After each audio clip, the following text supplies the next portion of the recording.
नमस्कार दोस्तों। तो आज के वीडियो में हम जानेंगे वेन आरेख क्या है और इससे संबंधित जो भी क्वेश्चन बनते हैं परीक्षा की दृष्टि से तो उनको हम क्रम वाइज देखेंगे। तो हम देखते हैं कि वेन आरेख क्या है। वेन आरेख सभी संभावित संबंधों के लिए एक प्रतिनिधित्व विधि है जो एक ही आकृति में तत्वों के दिए गए समूह के बीच मौजूद हो सकता है, यानी कि उनके बीच संबंध दर्शाने के लिए अलग अलग समूह भी हो सकते हैं और एक भी समूह हो सकता है। तार्किक वेन आरेख चीज़ों, वस्तुओं, व्यक्तियों, विभागों, संगठनों, घटनाओं आदि को वर्ग, वृत्त, आयत, समांतर चतुर्भुज, समलंब त्रिभुज आदि जैसी आकृतियों के लिए उपयोग से आरेखीय माध्यम से प्रदर्शित करने की प्रक्रिया को दर्शाता है। जैसे कि अधिकांशतः वेन आरेख वर्ग में प्रदर्शित किया जाता है। जैसे कि देख सकते हो कि जयपुर है, राजस्थान हो गया, भारत हो गया।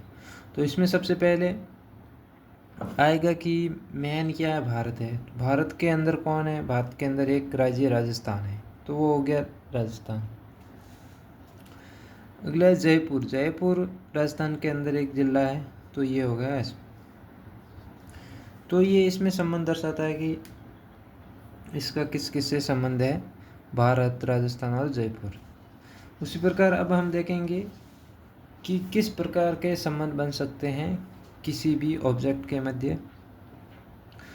तो किन्हीं भी दो ऑब्जेक्ट में निम्न प्रकार हो सकते हैं। पहला कौन सा है, तो पहला होगा सभी।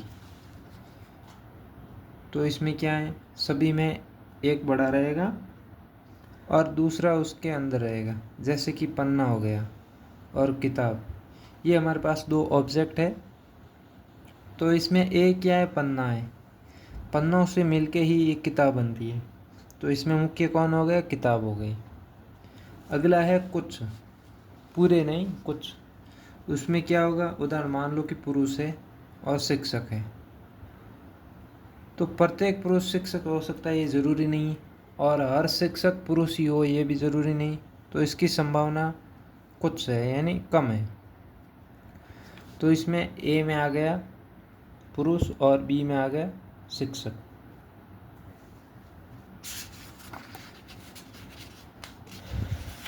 अगली संभावनाएं हैं नहीं।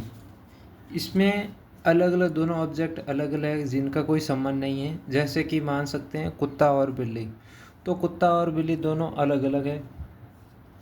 अगला है यदि ऑब्जेक्ट अपने पास तीन हो तो क्या क्या स्थिति बनेगी।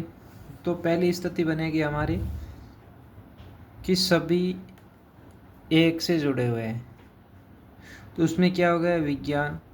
उदाहरण मान सकते हैं अपन विज्ञान, जीव विज्ञान और प्राणी विज्ञान। तो इसमें मुख्य क्या रहेगा, इसमें मुख्य रहेगा विज्ञान सब्जेक्ट जो सबसे मेन है, और उसके अंदर क्या आएगा फिर जीव विज्ञान, यानी जीव विज्ञान। और अगला है प्राणी विज्ञान। जीव विज्ञान का ही हिस्सा है एक प्राणी विज्ञान। तो इस प्रकार इनका संबंध।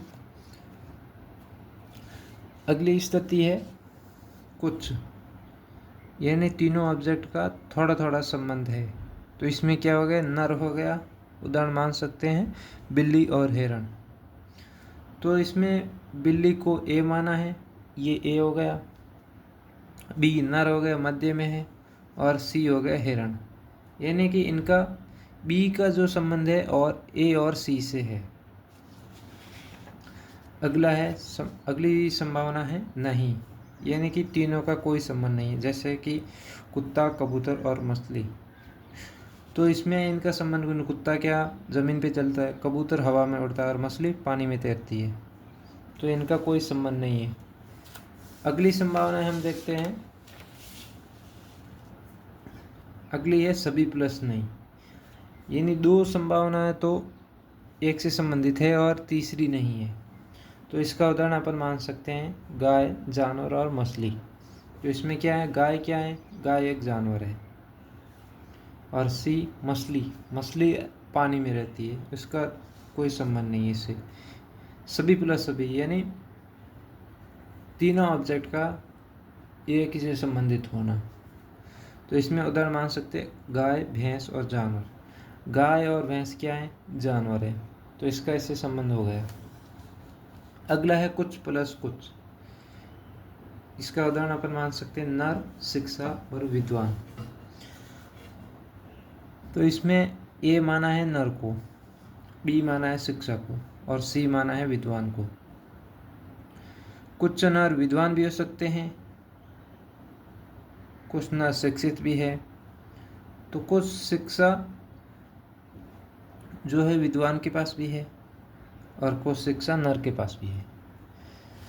अगली संभावना है सभी प्लस कुछ। इसमें उदाहरण मान सकते हैं कि पिता, पुरुष और चिकित्सक। तो इसमें एक इसको बताया पिता को, बी किसको माना है? पुरुष को, और सी माना है चिकित्सक को। तो इसमें अपनी संभावना ये रहती है कि जो पुरुष है, कुछ पुरुष है जो चिकित्सक हैं, लेकिन इसमें ये नहीं बताया गया है कि कोई चिकित्सक पुरुष भी है, नहीं पिता भी है। तो इसकी संभावना सभी प्लस कुछ हो जाती है। अगली है इसी की एक संभावना जिसका उदाहरण के माध्यम से समझते, तांबा, कांसा और धातु। तो इसमें ए माना है तांबा को, बी है कांसा और सी है धातु। कुछ तांबा कांसा भी होता है और तांबा और कांसा क्या होते हैं? धातु होते हैं। अगली संभावना है कुछ प्लस नहीं। तो इसमें उदाहरण के माध्यम से जानते हैं ठोस, मरकरी व गैस। तो कुछ मरकरी ठोस होती है और कुछ द्रव होती है, और गैस का संबंध अलग हो गया। तो अब हम जानेंगे इसके कुछ उदाहरण जो परीक्षा की दृष्टि से अत्यंत ही महत्वपूर्ण है और लगभग हर एक बार पूछे गए हैं परीक्षा में किसी न किसी। तो अब हम देखते हैं उदाहरण के माध्यम से।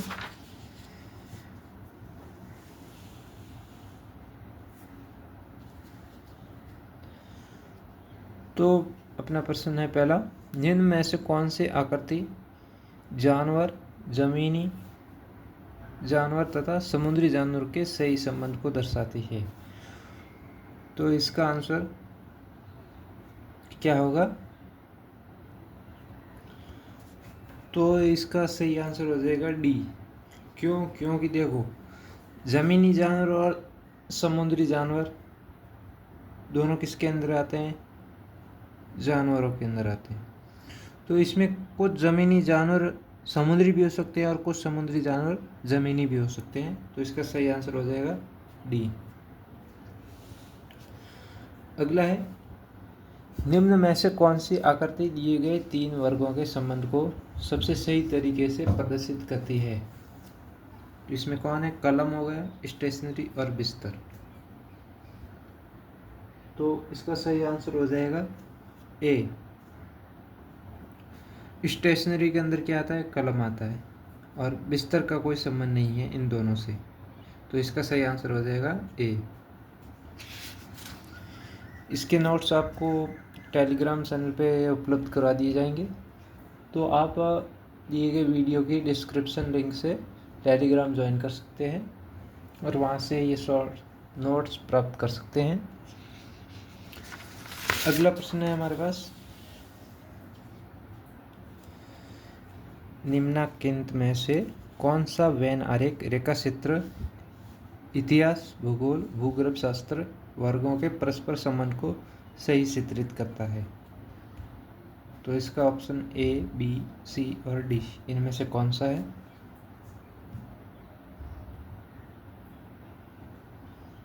तो इसका सही आंसर हो जाएगा बी।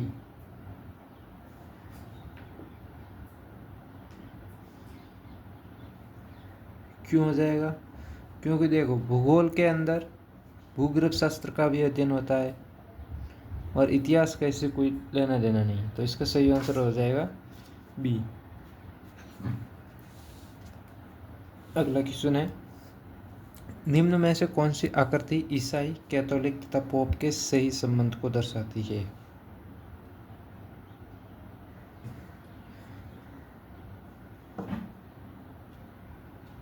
तो इसका सही आंसर बताइए।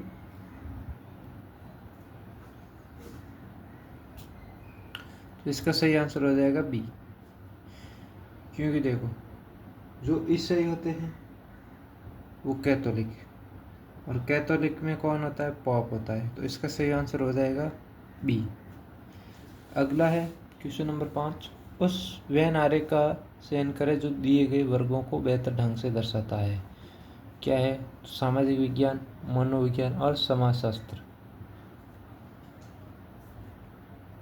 तो इसका सही आंसर बताइए। तो इसका सही आंसर हो जाएगा ए, क्योंकि मनोविज्ञान और समाजशास्त्र ये सामाजिक विज्ञान के अंदर ही आते हैं। इसका सही आंसर हो जाएगा ए। तो ये थे अपने वेन आरे के कुछ महत्वपूर्ण प्रश्न, और अगले जो भी परीक्षा की दृष्टि से अत्यंत ही महत्वपूर्ण प्रश्न होंगे उनकी एक वीडियो और बनाई जाएगी जो यूट्यूब पे उपलब्ध करवा दी जाएगी। तब तक के लिए आप हमारे चैनल को सब्सक्राइब कर दीजिए और अपने दोस्तों के साथ शेयर कीजिए। जय हिंद, जय भारत।